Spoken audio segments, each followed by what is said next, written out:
Assembly election ನಲ್ಲಿ ಕಾಂಗ್ರೆಸ್ ಹೆಣ್ಣು ಮಕ್ಕಳಿಗೆ ಬಹಳ ಪ್ರಿಯವಾದಂತಹ ಘೋಷಣೆಗಳನ್ನ ಕೂಗೋದ್ರ ಮುಖಾಂತರ ಅಂದ್ರೆ ಗ್ಯಾರಂಟಿ ಯೋಜನೆಗಳನ್ನ ಘೋಷಣೆ ಮಾಡೋದ್ರ ಮುಖಾಂತರ ಗೆದ್ದಿತ್ತು. ಇದೀಗ ಲೋಕಸಭೆಗೂ ಕೂಡ ಮಹಿಳಾ ಶಕ್ತಿ ಮೊರೆ ಹೋಗಕ್ಕೂ ಮುಂದಾಗಿದೆ ಅನ್ನೋ ಮಾಹಿತಿ. ಲೋಕಸಭಾ ಚುನಾವಣೆಗೆ ಮಹಿಳಾ ಅಭ್ಯರ್ಥಿಗಳಿಗೆ ಹೆಚ್ಚು ಒತ್ತು ಕೊಡಲು ಮುಂದಾಗಿದ್ದಾರಂತೆ. ಕನಿಷ್ಠ 5ರಿಂದ 6 ಮಹಿಳಾ ಅಭ್ಯರ್ಥಿಗಳನ್ನ ಕಾಂಗ್ರೆಸ್ನಿಂದ ಅಖಾಡಕ್ಕಿಳಿಸೋಕೆ ಸಿದ್ಧತೆ ನಡೀತಾ ಇದೆ ಅನ್ನೋ ಮಾಹಿತಿ. ಮಹಿಳೆಯರನ್ನ ಅಖಾಡಕ್ಕಿಳಿಸೋಕೆ ಜಾತಿ ಲೆಕ್ಕಾಚಾರ ವರ್ಚಸ್ಸು ಎಲ್ಲ ಲೆಕ್ಕ ಹಾಕಿ ತೀರ್ಮಾನ ಮಾಡೋಕೆ ಮುಂದಾಗಿದ್ದಾರೆ ಎನ್ನಲಾಗಿತ್ತು. ಹೀಗೆ ಮಹಿಳಾ ಅಭ್ಯರ್ಥಿಗಳನ್ನ ಅಖಾಡಕ್ಕಿಳಿಸಬಹುದಾದ 3 ಕ್ಷೇತ್ರಗಳನ್ನ ಗುರುತಿಸಿದ್ದಾರೆ ಅನ್ನೋ ಮಾಹಿತಿ ಇದೆ. ಸದ್ಯಕ್ಕೆ ದಾವಣಗೆರೆ, ಬಾಗಲಕೋಟೆ ಹಾಗೂ ಉತ್ತರ ಕನ್ನಡ ಲೋಕಸಭಾ ಕ್ಷೇತ್ರದಲ್ಲಿ ಮಹಿಳಾ ಅಭ್ಯರ್ಥಿಗಳನ್ನ ಅಖಾಡಕ್ಕಿಳಿಸೋ ಬಗ್ಗೆ ಗಂಭೀರ ಚರ್ಚೆ ಆಗ್ತಾ ಇದೆ ಅನ್ನೋ ಮಾಹಿತಿ.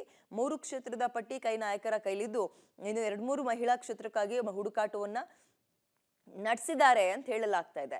ಬೆಂಗಳೂರು ಉತ್ತರ, ಧಾರವಾಡ ಲೋಕಸಭಾ ಕ್ಷೇತ್ರದಲ್ಲೂ ಅವಕಾಶ ಆದ್ರೆ ಮಹಿಳಾ ಅಭ್ಯರ್ಥಿಯನ್ನೇ ಅಖಾಡಕ್ಕಿಳಿಸಬಹುದಾ ಅನ್ನೋ ಚಿಂತನೆ ಇದೆ. ಲೋಕಸಭೆಗೆ ಸ್ತ್ರೀ ಶಕ್ತಿ ಬಳಸಿ ಗೆಲುವಿನ ಬಾವುಟ ಹಾರಿಸೋಕೆ ಕಾಂಗ್ರೆಸ್ ಲೆಕ್ಕಾಚಾರ ಹಾಕಿದ್ದು ಮಹಿಳಾ ಅಭ್ಯರ್ಥಿಗಳ ಸಂಖ್ಯೆ ಅರ್ಧ ಡಜನ್ಗೆ ತಲುಪಬಹುದು ಅನ್ನೋ ಚರ್ಚೆ ಕೈಪಾಳ್ಯದಲ್ಲಿ ಕೇಳಿ ಬರ್ತಾ ಇದೆ.